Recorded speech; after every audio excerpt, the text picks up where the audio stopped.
বকুলপুরে এক বিশাল বড় বাংলো বাড়ি ছিল। সেই বাড়ির দেখাশোনার দায়িত্বে ছিল রামু।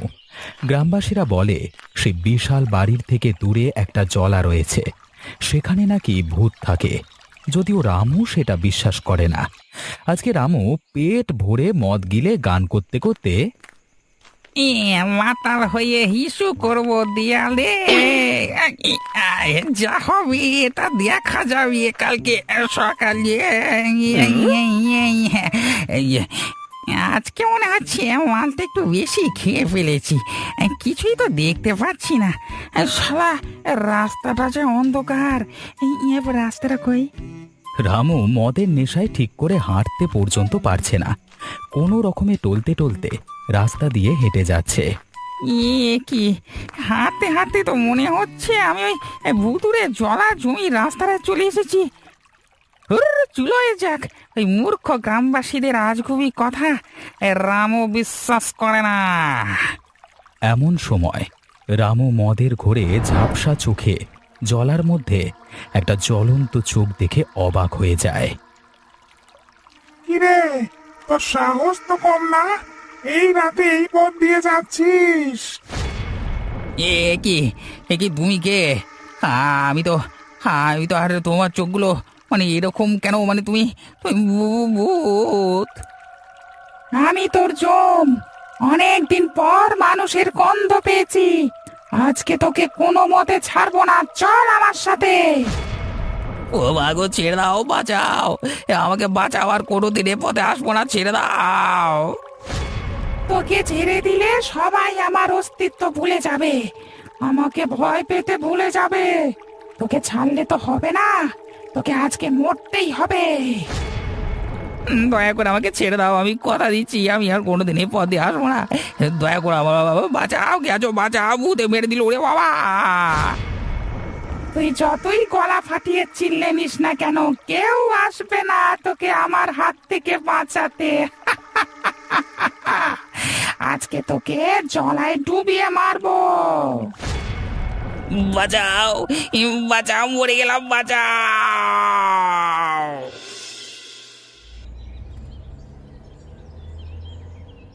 ভাই, এই কতদিন পরে তোদের সাথে দেখা হলো। সেই যে কলেজ শেষ হলো, তারপর যে যার নিজের মতো ব্যস্ত হয়ে গেলাম। হ্যাঁ ভাই, ঠিকই বলেছিস। আমিও আমার এই চাকরি, বসের ছাপে সবকিছু মিলিয়ে মানে বুঝতেই তো পারছিস। হ্যাঁ, তা তোর কি খবর বল প্রদীপ? আমার ওই একই অবস্থা, সংসারের চাপ, এদিকে অফিসের চাপ, আর পাচ্ছি না। চল না, তিন বন্ধু মিলে কোথাও একটা ঘুরে আসি। হ্যাঁ ভাই, মনে আছে আমরা কলেজ জীবনে কেমন অ্যাডভেঞ্চার করতে বেরিয়ে যেতাম? সেরকমই একটা অ্যাডভেঞ্চার করলে কেমন হয়, কিন্তু কোথায় যাওয়া যায় সেটা তো বুঝতে পারছি না। আরে তোরা ভাই এত চিন্তা করছিস কেন? আমার কাছে একটা জব্বর জায়গার সন্ধান আছে, যাবি তোরা? এই বল বল, কোথায়? শুনেছি বকুলপুরে একটা ভূতুরে বাংলো আছে, গেলে কিন্তু বেশ অ্যাডভেঞ্চার অ্যাডভেঞ্চার ফিল হবে। চল ওখানেই যাই। না ভাই, ওসব ভুতুরে টুতুরে জায়গা আমি যাবো না ভাই, তোরা গেলে যা। এই তোরা কি, আমিও যাব না। শেষকালে ভূতের খপ্পরে পড়ে ঘাড় মোটকে মরতে চাই না বাবা। এই তোরা এত ভিতুর ডিম কেন বলতো? আরে আজকের যুগে দাঁড়িয়ে এসব তোরা বিশ্বাস করিস? তার এই নাকি তোরা আধুনিক? কি দরকার ভাই এসব জায়গায় গিয়ে ভূতেদের খেপিয়ে তোলবার? তার থেকে ভালো চল না আমরা অন্য কোথাও যাই। হ্যাঁ রে প্রদীপ, রমেন ঠিকই বলেছে, ওসব জায়গায় যাওয়ার কোনো দরকার নেই। তুই চল, আমরা অন্য জায়গা থেকে ঘুরে আসি। না না, আমি যখন বলেছি ওই বকুলপুরের বাংলো বাড়িতে যাব, তখন ওখানেই যাব, আর তোরাও আমার সাথে যাবি, এটাই আমার শেষ কথা। অবশেষে আমরা পৌঁছালাম। তা বল, জায়গাটা কেমন লাগছে তোদের? অ্যাডভেঞ্চার অ্যাডভেঞ্চার মনে হচ্ছে তো নাকি? আর অ্যাডভেঞ্চার? তোকে কোনোদিন কিছু বললে তুই শুনিস? সেই জেদ দেখিয়ে আমাদের এখানে নিয়েই এলি। এই চুপ কর তো, ওই তো রামু কাকা আসছে। আরে রামু কাকা, আরে ও রামু কাকা, আমরা এসে গেছি। ও, তোমরা এসে গেছো? এসো এসো, ভেতরে এসো। আচ্ছা রামু কাকা, বাড়িতে এত অন্ধকার কেন বলো তো? কোনো আলো নেই কেন বাড়িতে? সেটা ভেতরে গেলেই জানতে পারবে। এখন চুপচাপ আমার পেছনে পেছনে ওপরে এসো। কিরে বাবা, উনি এরকম ভাবে কথা বলছেন কেন? আর ওনার গলার আওয়াজটা অদ্ভুত লাগছে কেন? কোথায় এলাম রে বাবা? এই যে এটা তোমাদের ঘর, তোমরা তিনজন এখানেই থাকবে। প্রদীপ এবং রমেন যখন ঘর দেখতে ব্যস্ত এমন সময় সুদীপ্ত খেয়াল করল রামু কাকার চোখগুলো কেমন যেন হঠাৎ করে জ্বলে উঠেই মিলিয়ে গেল। ও মাগো, বাঁচাও! কি হলো রে সুদীপ? তো তুই হঠাৎ এভাবে চিল্লি উঠলি কেন? কি হয়েছে তোর? হ্যাঁ, কি হয়েছে? হ্যাঁ রে, রমেন তো ঠিকই বলল। তুই হঠাৎ এরকম ভূত দেখবার মতো চমকে উঠলি কেন? কি হয়েছে কি? তোরা বিশ্বাস করবি না, কিন্তু আমি আমি আমি দেখলাম, আমি আমি আমি কি রে, থেমে গেলি কেন? বল, কি দেখলি? তোমরা বিশ্রাম নাও, আমি এখন যাই। এ কি? এ তো মধ্যরাত, এই সময় কে কি করছে নিচে? কাউকে কি ডাকবো? না না, থাক, আমি নিজেই একবার আস্তে আস্তে গিয়ে দেখি। শব্দ শুনে তো মনে হচ্ছে রান্নাঘরে কেউ কিছু কাটছে, কিন্তু এত রাতে কে কি কাটছে? চুপি চুপি গিয়ে দেখি তো।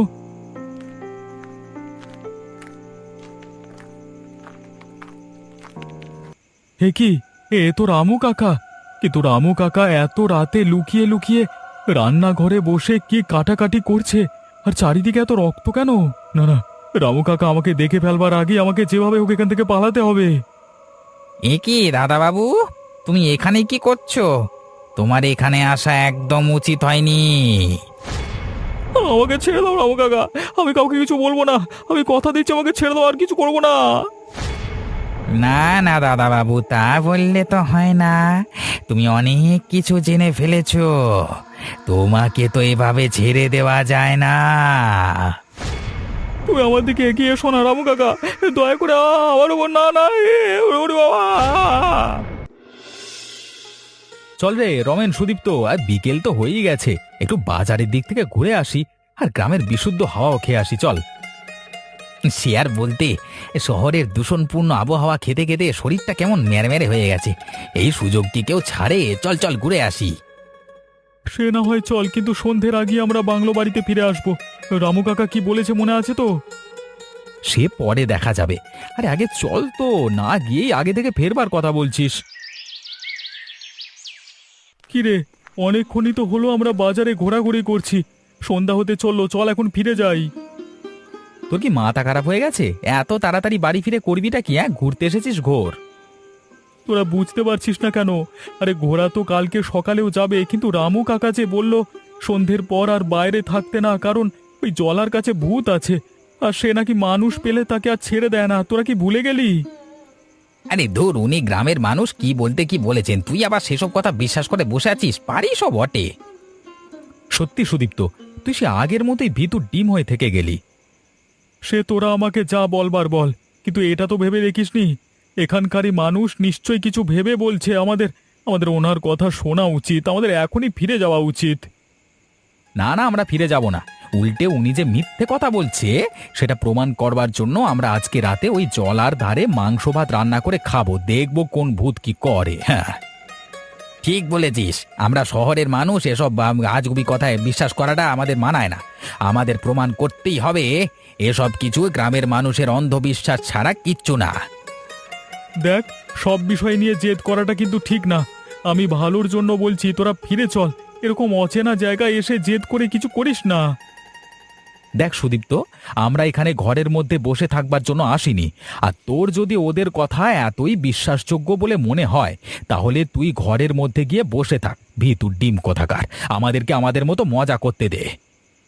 ঠিক আছে, তোদের যা ইচ্ছা হয় তোরা কর, আমি গেলাম। আরে হ্যাঁ হ্যাঁ, ভিতর ডিম কোথাকার, যা ঘরে গিয়ে বসে থাক, যত সব। এতবার করে বোঝালাম ওদেরকে, কিন্তু ওরা আমার একটা কথাও শুনলো না। কি যে করি আমি এখন? এই ভর সন্ধেবেলায় এই জঙ্গলের রাস্তায় ওটা কে দাঁড়িয়ে আছে?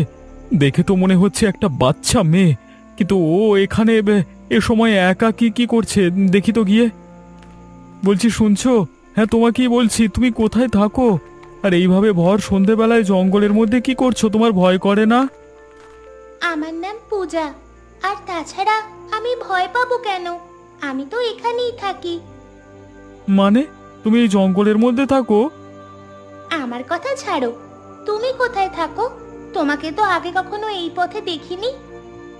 আসলে আমার বাড়ি এখানে নয়, আমি এখানে আমার দুই বন্ধুর সাথে ঘুরতে এসেছি। তা তোমার বাকি দুই বন্ধুরা কোথায়? তাদের তো দেখছি না। আসলে তারা ঠিক করেছে এই সামনে একটা জলা জমি আছে, সেখানে আজকে রাতে মাংস ভাত রান্না করে পিকনিক করবে, সেই জন্য ওরা ওখানেই আছে। কি বলছো কি? তোমাদের কি মাথা খারাপ হয়ে গেছে? তোমরা জানো না ওই জলা জমির কাছে ভূত থাকে? ওটা অভিশপ্ত, ওখানে গেলে যে বিপদ। আমি ওদেরকে অনেকবার করে বুঝিয়েছি, ওরা আমার একটা কথাও বিশ্বাস করেনি, উল্টে আমাকে ভিতুর ডিম বলে তাড়িয়ে দিয়েছে। কিন্তু এখন কি করব কিছুই বুঝতে পারছি না।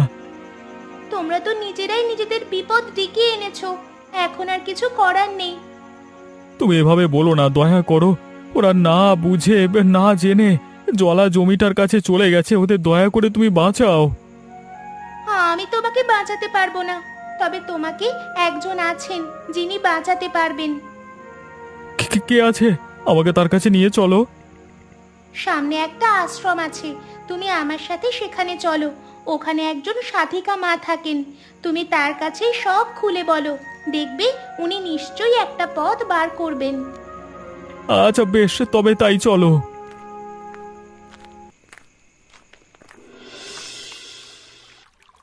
যাক, মাংসটা রান্না হয়ে গেছে, এবার নামিয়ে নিলেই হবে। তারপর জমিয়ে আজকের রাতটা ভুরিভোজ করা হবে, কি বলিস? তাহার বলতে সুদীপ্তটা বেকার বেকার ভয় পেয়ে চলে গেল। এ কি, তোমরা এখানে এই জলা জমির কাছে কি করছো? তোমাদের না বারবার করে বারণ করলাম সন্ধ্যের পর বাড়ির বাইরে থাকবে না?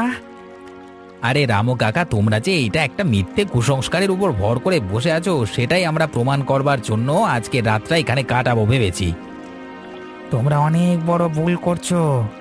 এখন বুঝতে না পারলেও একটু পর ঠিকই বুঝতে পারবে। তোমাদের আরেক বন্ধু কোথায়? তাকে তো দেখছি না। মানে সুদীপ্ত এখানে কি আসবে? ও তো সেই কখন বাংলো বাড়িতে ফিরে গেছে। তোমাদের কোথাও একটা ভুল হচ্ছে, কেউ কোথাও ফিরে যায়নি। সন্ধ্যা গড়িয়ে রাত হচ্ছে, আর তোমরা এখনো ফিরছিলে না দেখেই আমি তোমাদের খুঁজতে খুঁজতে এখানে এসেছি। কি বলছো কি রামু কাকা? এতক্ষণ হয়ে গেল সুদীপ্ত এখনো বাড়ি ফেরেনি, তাহলে ও কোথায় গেল? সেটা আমি কিভাবে জানবো? আমি নিজেই তো তোমাদের খুঁজতে খুঁজতে এখানে এসেছি। এ কি ওটা কি এগিয়ে আসছে আমাদের দিকে? ও প্রদীপ, ওটা কি তুই দেখতে পাচ্ছিস? কালো হাত। ছেড়ে দাও বলছি আমাদেরকে। কে তুমি? এভাবে কোথায় টেনে নিয়ে যাচ্ছ আমাকে? ছেড়ে দাও। আমার বন্ধুকে তুমি কোথায় নিয়ে যাচ্ছ? ছেড়ে দাও বলছি ওকে। রামু কাকা, তুমি দাঁড়িয়ে আছো কেন? কিছু করো, টেনে নিয়ে চলে যাচ্ছে রামু কাকা। আমি অনেকবার বারণ করেছিলাম, তখন তোমরা আমার একটা কথাও শোনোনি। কুসংস্কার বলে উড়িয়ে দিয়েছো। এখন আমার আর কিচ্ছু করার নেই। কি রামু কাকা, তোমার মুখটা এরকম ভয়ঙ্কর কুৎসিত হয়ে গেল কি করে? আমার খুব ভয় করছে রামু কাকা, তুমি এখানে আমাদের সাথে মজা করো না, বাঁচাও।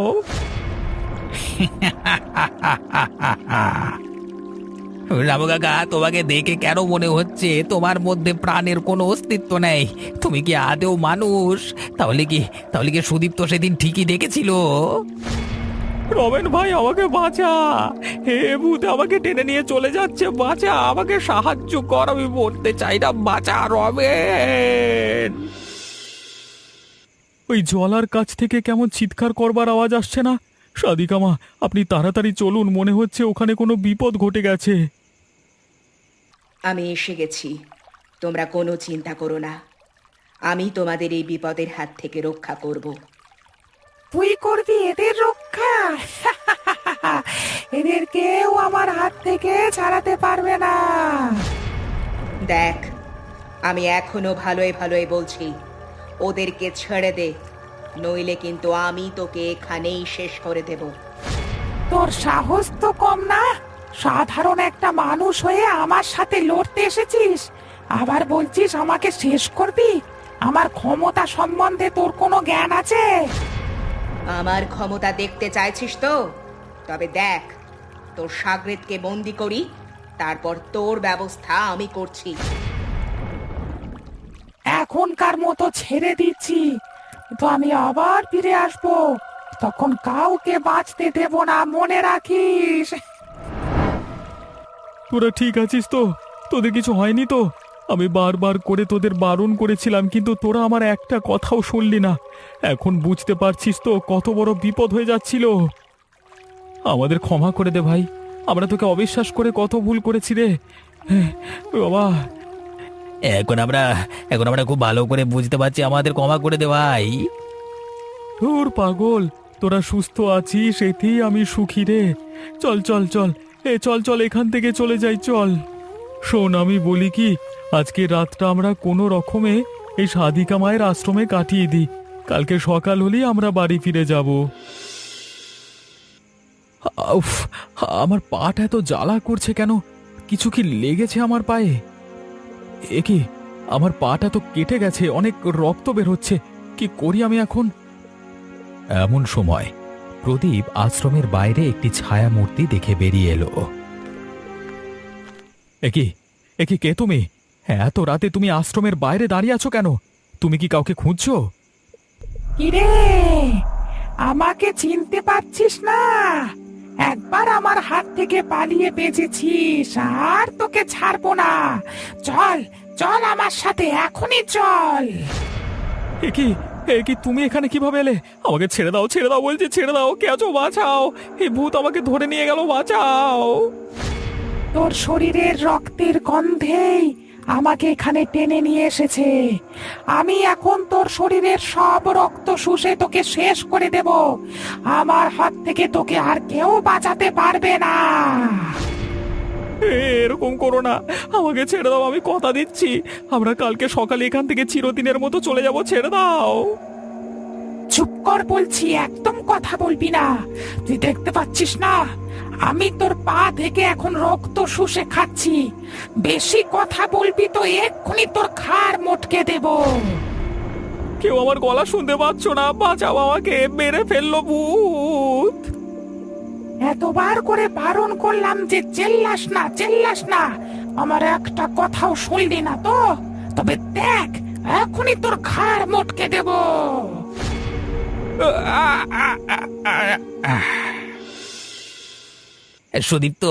সুদীপ্ত রে, বাইরে মনে হচ্ছে প্রদীপ্তই ছিল, শিগগিরই চল। হ্যাঁ রে রমেন, আমিও শুনলাম, তাড়াতাড়ি চল। হে কি, তোমরা কোথায় যাচ্ছ? তোমরা কি কোনো চিৎকারের আওয়াজ শুনে ছুটে যাচ্ছ? আমরা হঠাৎ বাইরে থেকে একটা চিৎকার শুনলাম, তাড়াতাড়ি চলুন। কি আমি দেখছি, প্রদীপের এমন অবস্থা কে করলো? রমেন, আমি কি দেখছি? প্রদীপের এমন অবস্থা কি করে হলো রে? আমি যে কিছুই মেনে নিতে পারছি না। আমাদের মধ্যে আর নেই ও, বাড়ির লোককে আমরা কি জবাব দেব? আমিও মেনে নিতে পারছি না যে প্রদীপ আমাদের মধ্যে আর নেই। হে ওপরওয়ালা, আমরা তো কারোর কোনো দিন ক্ষতি করিনি, তাহলে তুমি আমাদের সাথে কেন এমন করছো? আমাদের বন্ধুকে আমাদের কাছ থেকে কেন কেড়ে নিলে তুমি? হ্যাঁ, এতটা নৃশংস ভাবে ওকে কে মারলো? আমি যে এই দৃশ্য আর সহ্য করতে পারছি না। আমরা কিচ্ছু বুঝতে পারছি না, কি করব? আপনি একটা পথ দেখান। তোমরা নিজেদেরকে শক্ত করো। এখন যদি তোমরাও ভেঙে পড়ো, তাহলে তোমাদের বন্ধুদের খুনিকে কিভাবে ধরবে? আপনি কি আজ করতে পারছেন কে মেরেছে আমাদের বন্ধুকে? আমরা তো এখানে কাউকে চিনিও না। আমি বুঝতে পারছি তোমাদের অনেক কষ্ট হচ্ছে, কিন্তু নিজেদেরকে শক্ত করো, কারণ সামনে ঘোর বিপদ। তাহলে কি ও এবার আমাদের মেরে ফেলবে? আমার কেমন যেন মনে হচ্ছে সেই জলার ভূতটা তোমাদের বন্ধুর শরীরের গন্ধে গন্ধে এই আশ্রম পর্যন্ত ছুটে এসেছে ওকে মারতে। এই ভূত অনেক শক্তিশালী। আমি কিচ্ছু বুঝতে পারছি না ও কি চায়। ওকে যেভাবেই হোক আমাদের আটকাতেই হবে, নইলে নইলে ও সব শেষ করে দেবে, কাউকে বাঁচতে দেবে না। এই যে আমি একটা গণ্ডি করে দিলাম, তোমরা এই গণ্ডির বাইরে পা দেবে না, তাহলে কিন্তু মহা বিপদ। তোর সাহস তো মন্দ না, তুই আবার এসেছিস এখানে। আমার সাহস তুই দেখেছিস কি? তোকে অনেকবার আমি বারণ করেছিলাম যে এদের কোনো ক্ষতি করিস না, তারপরেও তুই আমার কথা শুনলি না। তুই আমার কিচ্ছু করতে পারবি না। আগে এদেরকে শেষ করি, তারপর তোর ব্যবস্থা করছি। তুই এইভাবে অনেক মানুষের ক্ষতি করেছিস, আমি আর তোকে কারোর ক্ষতি করতে দেব না। আমার এই কমণ্ডলে মন্ত্রপুত জল আছে, আমি এক্ষুনি সেটা তোর গায়ে ছিটিয়ে দেব, আর তুই বাপ বাপ করে পালাবি। একদম আমার দিকে এগিয়ে আসবি না, আমি কিন্তু বারণ করছি। এর ফল কিন্তু ভালো হবে না, বলে দিলাম। সেটা তো আগে ভাবা উচিত ছিল। ওরা তো তোর কোনো ক্ষতি করেনি, তাহলে তুই ওই নিরীহ ছেলেটাকে কেন মারলি? এই নে। সাথে সাথে সেই ভূত আকাশ বাতাস বিদীর্ণ করে চিৎকার করে উঠল। চলে গেল, আমার হাত পা চলে গেল, দয়া কর আমাকে মুক্তি দে, কষ্ট আর সহ্য করতে পারছি না। একটা শর্তে আমি তোকে মুক্তি দিতে পারি। তোকে কথা দিতে হবে, তুই আর কোনোদিন ওই জলার ভেতর থেকে বেরিয়ে আসবি না, আর কারোর কোনো ক্ষতিও করবি না। আমি কথা দিচ্ছি আর কোনোদিন কারোর ক্ষতি করব না। আমাকে মুক্তি দাও, এই জ্বালা সহ্য করতে পারছি না। মধ্যরাত ফাঁকা জলার ধারে একটি বটগাছের তলায় গৌরী যজ্ঞ করতে বসেছে। কই রে, আয় আয়, এবার বেরিয়ে আয় তোরা। কি হয়েছে সাধিকা মা, আবার আমাদের ডাকলে কেন? তোদের জন্যই আজকে আমার উদ্দেশ্য সম্পূর্ণ হবে। আমি আরো শক্তিশালী হব। আমাদের কি আর কিছু করতে হবে? আরে না না, আপাতত আমার এই একটা মৃতদেহ দিয়েই কাজ মিটে যাবে। শহরের ওই হদ্দ বোকাগুলো আমায় বিশ্বাস করেছিল। তোমার জন্য কতদিন পর তৃপ্তি করে মানুষের রক্তের স্বাদ পেলাম।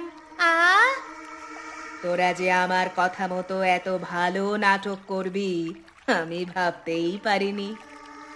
তুমি ছল করে ওদের ওই আশ্রমের ভেতর নিয়ে না গেলে কাজটা এতটা সহজ হতো না। ঠিক আছে, অনেক কথা হয়ে গেছে, আমার সব সাধনার সময় হয়ে গেছে এখন। তোরা চুপ করে আমার পাশে এসে দাঁড়া। ওম হ্রিম ক্রিং ছট।